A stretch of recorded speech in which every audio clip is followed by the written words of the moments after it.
Saúdo a todos os irmãos, a todas as irmãs, com a paz de nosso Senhor e Salvador Jesus Cristo.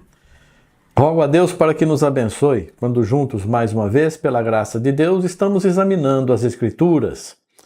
Vamos hoje meditar a respeito de quem crê e quem não crê em Jesus, quem tem Jesus como um amigo e quem não tem Jesus como um amigo e julga os que servem a Jesus. Nós vamos ver aqui no livro do Evangelho de Lucas, no capítulo 9, dos versículos 51 ao 56, que assim dizem: E aconteceu que, completando-se os dias para a sua assunção, manifestou o firme propósito de ir a Jerusalém, e mandou mensageiros diante da sua face, e indo eles entraram numa aldeia de samaritanos, para lhe prepararem pousada. Mas não o receberam, porque o seu aspecto era como de quem ia a Jerusalém. E os seus discípulos, Tiago e João, vendo isso, disseram: Senhor, queres que digamos que desça fogo do céu e os consuma, como Elias também fez? Voltando-se, porém, repreendeu-os e disse: Vós não sabeis de que espírito sois, porque o Filho do Homem não veio para destruir as almas dos homens, mas para salvá-las. E foram para outra aldeia. Então nós vemos aqui uma passagem muito interessante do Senhor Jesus, que nos ensina muitas coisas. Nós vemos aqui que ele estava na jornada evangelizando, levando a palavra de Deus, a salvação, e ele estava indo para Jerusalém. Ele tinha que estar em Jerusalém, que estava se aproximando os dias da sua assunção, o dia que ele seria sacrificado. Então ele tinha que estar lá em Jerusalém, e ele estava indo para lá.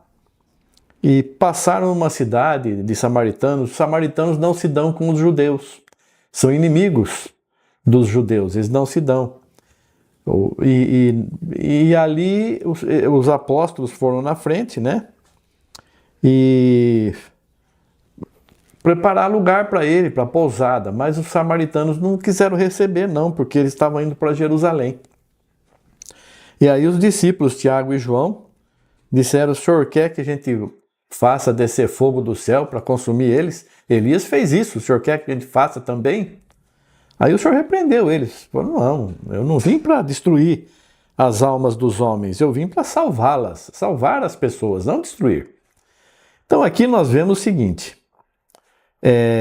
falando de igreja, de religião, aí você pensa assim: eu sou dessa igreja aqui, tem bastante gente, e eu faço parte dessa comunidade, tem no Brasil inteiro, tem no mundo inteiro, e quem não for dessa minha igreja aqui vai ser condenado. Está fazendo como esses servos aqui do Senhor Jesus. Está fazendo como Tiago e João. Vai morrer tudo, vai queimar tudo esse povo aí porque não receberam Jesus. Porque para receber Jesus tem que estar na nossa igreja. Ora, o que o Senhor Jesus respondeu para eles? Eu vim salvar as almas dos homens. Ele disse que queria salvar aquelas pessoas que não receberam ele. Ele queria salvar aquelas almas, não destruir. Então nós não podemos pensar que só porque as pessoas não congregam conosco, não são salvas. E passando adiante, na nossa vida nós não vivemos só na vida espiritual, nós vivemos materialmente também. E aí tem uma contenda, uma acusação. Você é muito apagado na política. Você precisa ser mais ativo, você precisa ser mais atuante. Não pode só ficar orar e você tem que trabalhar também, porque nós temos que combater esses que são contra a família, que são contra Deus, que querem fazer as coisas ruins, malignas. E o mundo está cheio disso. Nós precisamos trabalhar. Ora, nós temos um rei, não temos? Nós não somos filhos de Deus. O nosso pai pode tudo, não pode? Pode. E quando ele estava preso, o Senhor Jesus disse que estava preso, o que ele falou para Pilatos? Se eu pedisse, meu pai mandava mais de 12 legiões de anjos para me ajudar, me socorrer, me livrar das mãos dos homens aqui, me livrar das mãos dos judeus. Mas eu vim para essa hora. Então eu tenho que suportar isso aqui. Eu sou a oferta que meu pai preparou para a salvação do mundo. Ele não falou desse jeito, mas é o que a gente entende, né? E E aí você pensa assim, mas tem muita gente que nem crê em Deus, né? Fica acreditando em político, tem tanto político que não presta, tanto político mentiroso, nunca melhora nada. Vem um que fala que vai melhorar e quando é eleito não melhora coisa nenhuma, acaba também se envolvendo em falcatruas e coisas erradas. E a gente pensa que o outro vai resolver. Sabe por que acontece isso, irmão, irmã? Sabe por que acontece? Porque a gente fica confiando nos homens. Nós não podemos confiar no homem, nós temos que confiar em Deus. Nós não temos como julgar, como saber o que passa no coração do homem. E não temos assim que escolher aquele é melhor, aquele é pior, esse é desse partido, aquele é daquele partido. Estou falando de política, mas isso é no geral, em tudo na nossa vida. Quem é o melhor médico, quem é o melhor trabalhador em determinada área, tudo vai da direção do Espírito Santo na nossa vida. Então tem gente que nem votar não vai. Porque você não vai votar, depois você não pode reclamar. Eu não estou reclamando de nada. Eu dou graças a Deus por tudo. Mas até porque está acontecendo e está aumentando a criminalidade. Se eu for votar, vai mudar isso? Se for mudar, eu vou votar, mas a gente sabe que não vai. O mundo está num caminho muito ruim. E o Senhor Jesus disse que Ele venceu o mundo para nós não temermos essas coisas.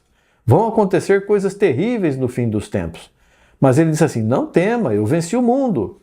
O mundo jaz no maligno. Sim, o mundo que se entrega no maligno jaz no maligno. Mas nós nos entregamos a Jesus. Nós temos vida, vida eterna. Não importa o que as pessoas digam de nós. Eu sou um servo de Deus. Você é um servo de Deus, uma serva de Deus.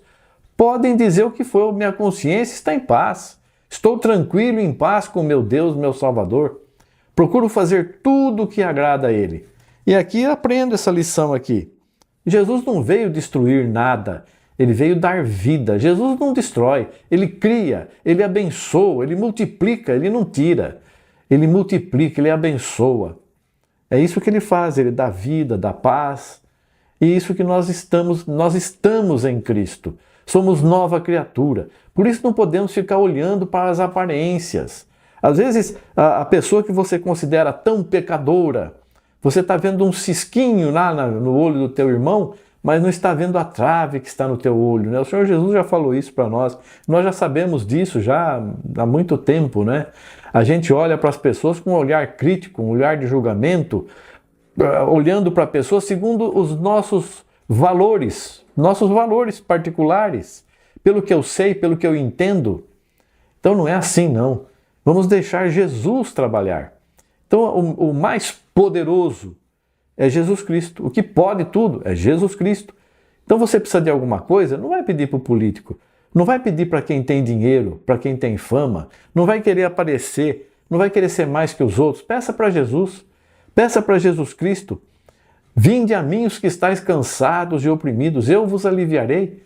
Você está com um fardo muito pesado nas suas costas, não está conseguindo carregar. A luta é muito grande, parece que não vou conseguir vencer. A luta é demais, o trabalho é muito demais. Porque nós temos limites. Nosso corpo, nossa vida, nós temos limites. Nós chegou no limite, Senhor, eu preciso da tua ajuda, Pai. Me ajuda, me socorre, me dá um alívio aqui, me dá vitória nessa jornada. Se eu fiz alguma coisa que não deveria ter feito, tomei alguma decisão que não deveria, me perdoe, me mostre.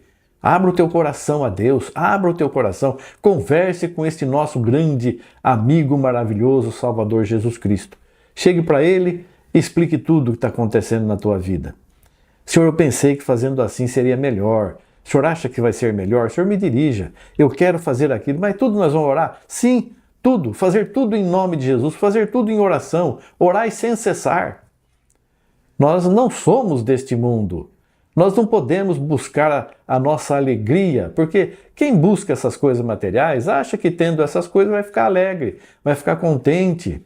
Não, vai ser enganado pelo maligno. Vi sair da boca da besta, do dragão e do falso profeta 3 espíritos imundos semelhantes a rãs, e eles vão para os príncipes dos reinos em todo o mundo para juntá-los na batalha contra Deus. Então, irmãos, o que sai da boca? São palavras. Cuidado com as palavras das pessoas, palavras lisonjosas, palavras que prometem coisas maravilhosas. É o inimigo falando, é o inimigo lançando o veneno dele através das palavras mentirosas. Cuidado, virão no meio de vós falsos pastores, falsos ungidos, e enganarão a muitos, um cego guiando outro cego. Aí a gente vê, puxa, será que a pessoa não percebe que quem salva é Jesus Cristo, quem cura é Jesus Cristo, quem faz tudo na nossa vida é Jesus Cristo, e a pessoa fica levando dinheiro na igreja, fica entregando as coisas para os outros, entregando sua confiança para os outros, pensando que essas pessoas têm poder. Não tem, é só Jesus que tem. A pessoa está cega, e um cego não sabe por onde vai. E é incrível a gente ver a cegueira, as coisas acontecendo tão às claras, tão abertamente, e as pessoas não veem.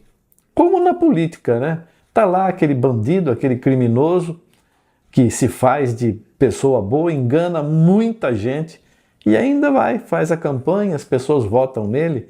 Não, ele não sabia o que estava fazendo, não foi ele. Querem defender ainda. Não defenda as pessoas. Leve a palavra de Deus para essas pessoas. Leve a salvação para essas pessoas. Mas para isso, você precisa ter essa palavra na tua vida. Você precisa ter a salvação na tua vida. Como que eu vou entregar uma coisa que eu não tenho? Olharam para o aleijado lá, Pedro e João, estavam lá, o aleijado pedindo esmola, esperava receber deles algum dinheiro, e falaram para ele: não temos prata e nem ouro, mas o que temos nós te damos. Em nome de Jesus, levante e anda. E o que eles tinham para entregar? Jesus. Eles tinham Jesus para entregar. Se não tivessem, não poderiam ter dado. E nós, o que temos para entregar? O que temos para dar para as pessoas? É o que o Senhor Jesus disse aqui. Eu não vim destruir, matar as pessoas. Eu vim salvar. Ele tem salvação para nos dar. Então vamos nos entregar a Ele.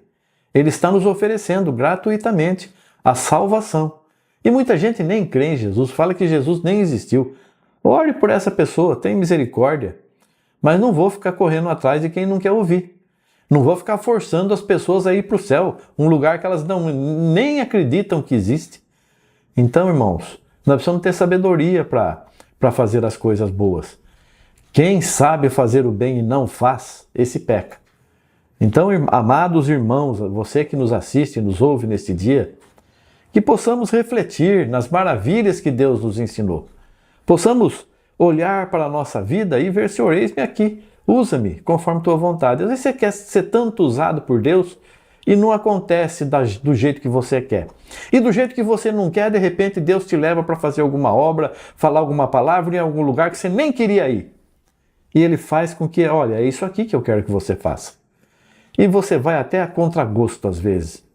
E vai e faz e tá aí, já perdi meu tempo, mas lá na frente você vê que grande obra que Deus fez através da tua vida, das tuas palavras, do teu testemunho. Que grandiosas obras fez o Senhor. Graças a Deus, eu queria ser de outro jeito, mas Ele me fez assim e mandou eu fazer assim. E eu vou ser obediente. O Senhor Jesus falou obediente até a morte, morte de cruz. Então nós não podemos olhar para essa vida esperando as coisas boas materiais. Não. O Senhor nos dará o que é necessário. E no demais, irmãos, vamos glorificar a Deus, dar graças a Deus por tudo, sermos um povo alegre, um povo cheio da graça de Deus, um povo que transmite alegria, segurança. Tenho segurança, tenho certeza do que Deus tem me dado. Você está errado em tudo, está certo em tudo? Não, eu faço o que eu creio. Amanhã eu posso crescer um pouco mais. O Senhor me dá um crescimento nesse entendimento aqui. Aí eu vou complementar o que eu já sabia, vou melhorar o que eu já sabia. Então 1 mais 1 é 2, aprendi isso hoje. Amanhã eu aprendo que 2 mais 2 são 4. Depois 4 mais 4 são 8 e vou aprendendo. Vou crescendo no conhecimento conforme Deus, não pelo meu querer. A gente não tem condição de buscar conhecimento. O Senhor nos dá. Estamos conversando aqui, falando, de alguma forma o Senhor falou no teu coração. Aprenda um pouquinho, ensine um pouquinho e nós vamos assim crescendo mutuamente e ajudando um ao outro. Deus abençoe, querido irmão, querida irmã, que possamos a cada dia realmente fazer a vontade de Deus e sermos instrumentos de justiça nas mãos do Salvador. Deus abençoe a todos, em nome de Jesus Cristo. Amém, graças a Deus. Obrigado, Senhor. Amém, amém.